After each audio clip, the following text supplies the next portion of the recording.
Before we get into the video, make sure y'all hit that like button, subscribe if you're new. I mean, come on, what are you doing if you're not subbed to me by now? My content is fire, from stop motions, news videos, reviews, music occasionally. All my social media accounts are linked down below, and now, let's get straight to it. What's up, all you beautiful people out there? Thank you for clicking on this video, and as you can tell by the title, there is some things in the dialogue that I feel like hasn't been explained too much in the Transit versus Optimus Prime fight, and I just want to dedicate a video talking about some of the things that Optimus says, some of the things that Transit says, because it reveals a lot, I'd say, actually, about what's going on things other than what we see in Rise of the Beast during this time in this new universe that Stephen Caple Jr. and Travis Knight have recently created for the Transformers movies. So, the first thing that I want to talk about here, in the opening sentence of Optimus giving that speech, he says that Cybertron was taken over by the Decepticons. Now, this means a lot. One, it means that Cybertron isn't dead or destroyed like it is in many other iterations of Transformers when the Autobots or Transformers in general flee to Earth. So it seems like Cybertron is still very well and alive, rich in resources. It's not destroyed. Cities aren't deserted or anything. It seems like the Decepticons are the ones running the planet, and maybe the Autobots totally fled. There were more Autobots that we didn't see leaving in the Bumblebee movie. All we saw was the Optimus and his team, but maybe there were other pods leaving too all across the planet that we just didn't see or that we just don't know about. You know, are there still Autobots on Cybertron? Or if there are they imprisoned by the Decepticons? Like, what's the deal with that? Like, there's allusion, like they allude to Autobots only being on Earth, or some still being on Cybertron here and there. So it's really not clear at all, and I probably wouldn't even be surprised if the people in charge of this new universe of Transformers movies didn't even have a plan on what they want to do with Cybertron and the Autobot forces going forward in the sequels, because it seems like they really don't, including the G.I. Joe crossover last minute from what they talked about Lorenzo and Stephen Caple Jr. So who knows what's going on with that aspect of the whole Autobots on Cybertron, or are all the Autobots on Earth, or did they flee to other planets? Because in that one interview, or in a couple interviews actually, Stephen Caple Jr. has said that he doesn't want to expand the Transformers universe to more planets than just Earth and Cybertron, which he's already doing with the Maximal Homeworld and Unicron. So I'm really curious to see where they take this, and they're probably going to go the route of Autobots being on other planets as well, because, well, like what I just said, Stephen Caple Jr., he wants to do that.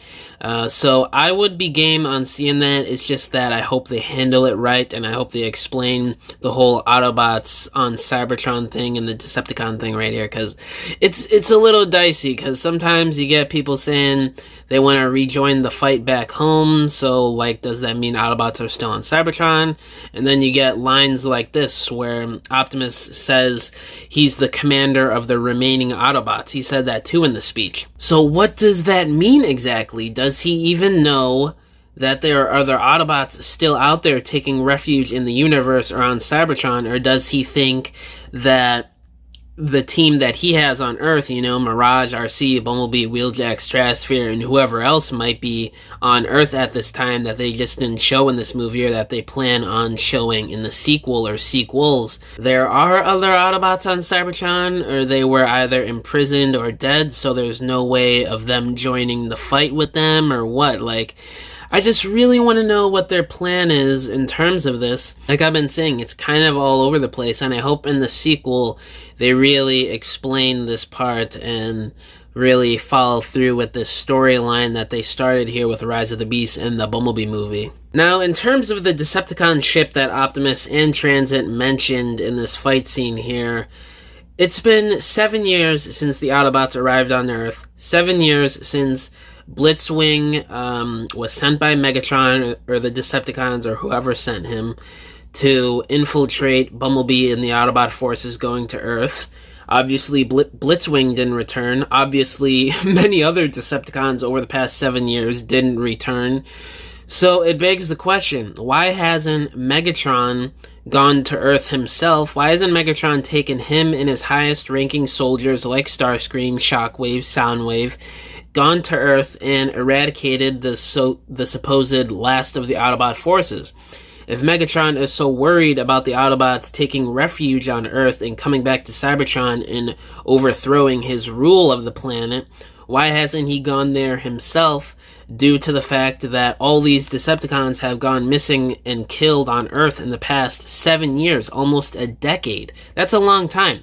You would think by now Megatron would know to go himself to defeat the last Prime, Optimus, you know? So it's really weird what the route that they're going. You know, it seems like they're still trying to play the whole it could still be in the same universe as the Bayverse, or it could be a new continuity, pick your poison, or they don't want to stir away certain fans that still want Bayverse sequels, which those people, I mean, I respect your opinion if you want Bayverse sequels, but a lot of those people I see are really insane. Like, people are saying, like, these people say The Last Night is the greatest Transformers movie ever.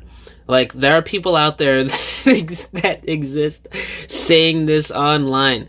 I kid you not. So, I just hope the sequel, they explain where Megatron is. He better be the main villain in the next movie. That's all I know. Because Stephen Campbell Jr. did say in an interview, yet again, like a month and a half, 2 months ago, that he's wondering where Megatron is in this universe, and he wants to include him in future movies. He wants him to be the main villain. So what's stopping him from doing this? What's stopping him from putting him in a post-credit scene for Rise of the Beast here? Because, like, he's the A-list villain of the Transformers franchise. He is the main big bad. It would be like having a Batman universe without having Joker. Like, the whole route they're doing is just a little off and a little weird to me with Megatron. Let's just hope they fix this plot hole in the sequel and Megatron arrives to Earth due to the fact that his Decepticon soldiers and ships have not been returning to Cybertron to report back to him on what's been going on Earth. Yeah, those are the main things that I took away from the dialogue between Transit and Optimus that reveals potential plot points for a sequel to Rise of the Beast. I hope they stick with these storylines and they don't just abandon it for the sequel in favor of a G.I. Joe crossover movie, which it seems like they might do. I mean, Lorenzo is still the producer on this stuff. Who knows what that idiot has in store for us? I mean, I might be a little harsh calling him an idiot, but I mean, come on. This is the guy that helped ruin The Last Night. He, Age of Extinction, Revenge of the Fallen, like, so many mistakes over the years that you can't even remember some of them. He said so many dumb things, so many mistakes, so many things that he said in interviews that haven't even happened in any of the movies. It's just weird. It's a really weird situation that we're in.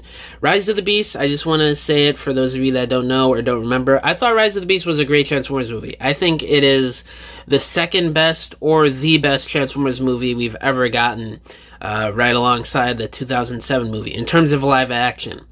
So I just hope they keep going forward with what they did with the Bumblebee movie and Rise of the Beast. They keep up with these storylines. They explain where Megatron is, what's going on Cybertron right now, and what's going on with the other Autobot forces that's now with Optimus Prime. Because like I said, Optimus is saying one thing, and then somebody like Mirage talking about wanting to join the fight back home with the others is saying another thing. So what's really going on there with the Autobots? Those are the main things that I hope they explain for the Rise of the Beast sequel. And just to reiterate, here are the 3 points that I took away from the Transit vs. Optimus dialogue before I end this video. The opening sentence of Optimus saying Cybertron was taken over by the Decepticons. Optimus talking about how he and his team are the remaining Autobots. And the whole Decepticon ship thing. 7 years of Decepticons missing, being killed and dead, ships being destroyed, ships not coming back to Cybertron, no reports back to Cybertron with the Decepticons. Why hasn't Megatron gone to Earth yet? So yeah, those are the three things. Let me know down in the comments below, what do you guys think about all this that I talked about in this video? Is there anything that I missed between the dialogue? But I'm pretty sure there's not, because, I mean, there wasn't that much to decipher between mostly a fight scene that was taken out. But, hopefully these things get talked about more in the sequel.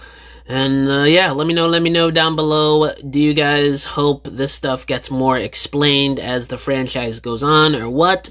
But yeah, thank you guys for watching this video, and I'll catch y'all in the next one. Bye!